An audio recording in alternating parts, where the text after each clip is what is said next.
Well, thank you for coming.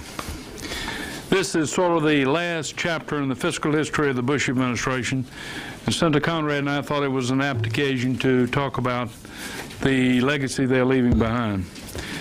CBO's latest numbers are a grim epitaph for the outgoing administration. They stand certainly in stark contrast to the budget it inherited. $236 billion in surplus a year before it took office. When it came to office in 2001, the Bush administration stepped into the largest surpluses in American history in nominal terms. The Bush administration then proceeded to convert $5.6 trillion in projected surpluses, its number, $5.6 trillion, into nearly $4 trillion in projected deficits, all of it added to the national debt. CBO now estimates that for 2009, there will be an unprecedented deficit, $1.2 trillion. Hard to believe. $1.2 trillion. President Bush will soon leave office, but the billions of debt he leaves behind him will last long after him. They'll take a generation of sustained effort to overcome. Today's estimate for 2009 and the estimates for subsequent years are actually understatements of the prospective deficits it faces. That's because CBO projections must assume the current law remains unchanged. This is a current services projection. So today's estimates do not include a full accounting of further costs of the war in Iraq and Afghanistan, which are substantial. They've been running over $150 billion a year, or the revenue impact of renewing the Bush administration's tax cuts and passing more that they have proposed. They aren't included. Those costs are not in this estimation. Today's estimates also do not include the cost of an economic recovery package to address the grave economic situation that the Bush administration is leaving for the Obama administration and the Congress to clean up. The deficits facing us are daunting. You can't describe them in any other way. Even without the cost of a recovery plan, they're daunting. And they beg the question, should we make the deficit worse by trying to make the economy better? Well, this recession has all the indicia of being the longest and deepest since the Great Depression, and we simply cannot let this economy get away from us. Our number one objective for the sake of our country, our economy, our future, our children, our number one objective has to be an economic recovery plan, and it will not come cheap. Our economic situation is so severe, so exigent, that stabilizing the economy has to take precedence over near-term deficits. That's all you can say. It's a given.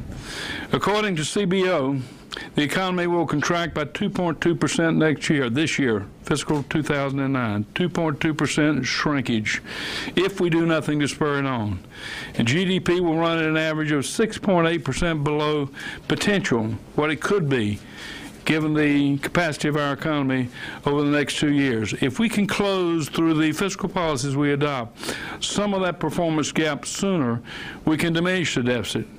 In any event, we'll design the economic recovery legislation that we roll out soon to minimize to the best extent we can the impact of the budget on over the long term. Yesterday, President-elect Obama stated his commitment to dual goals. He said that he was committed to an economic recovery in the short term, and we are too, and over the long term, to putting the budget back on track and moving it towards balance. We share this commitment and look forward to working with the Obama administration towards both of these goals. In the meantime, just to leave as the last frontispiece in this last chapter of the Bush administration, there's a difference between us and them. Senator Conrad. Thank you, Chairman Spratt. Thanks all of you for being here. The numbers released by the Congressional Budget Office today are jaw-dropping. I don't know any other description one can provide. A forecasted deficit for this fiscal year of $1.2 trillion. That is simply stunning. We know that we have faced a circumstance in which there has been dramatic job loss. We had 14,000 jobs lost the month of December in 2007. We're now looking at over 2 million jobs lost in the period January through November of 2008. When we look at what an additional number of unemployed might look like if we went to 10% level of unemployment, which some economists are now forecasting, that would mean an additional 5 million people out of work in this country. So if we take the current level of unemployment, 6.7%, and it increases to what some are now forecasting, at 10%, that would be an additional 5 million people out of work in this country. We see now the rather extraordinary deterioration in the budget picture. I gave President Bush the gold, the silver, and the bronze for running the 3 largest deficits in this nation's history before this one. But this goes in its own category. This truly is Olympian. A deficit of $1.2 trillion that he is passing on to the next President of the United States, and an economy that is very, very weak. One of the things I want to emphasize is this $1.2 trillion deficit is not the increase in the debt. The debt will increase by nearly $1.6 trillion before any policy changes, before any stimulus package, before any economic recovery package, before any other policy changes. The debt will increase by $1.6 trillion. That is baked in. So we can fairly anticipate, with an economic recovery package, that the debt of this country will increase by $2 trillion in this year alone. We come to this year with about a $10.6 trillion debt, gross debt.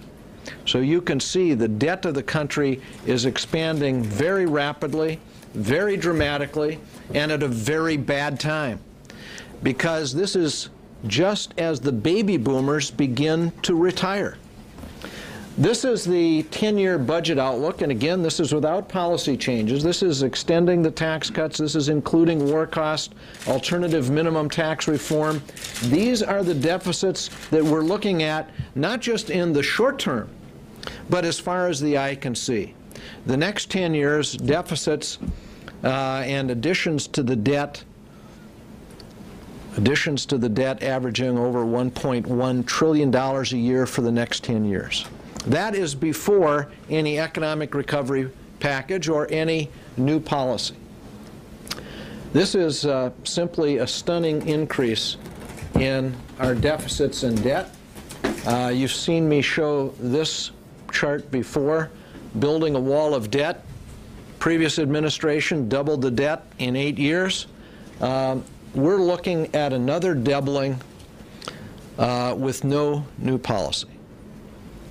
This is before any economic recovery package. This would take our debt as a share of our national income to about 95% of our gross domestic product. We have not seen a debt like that since World War II.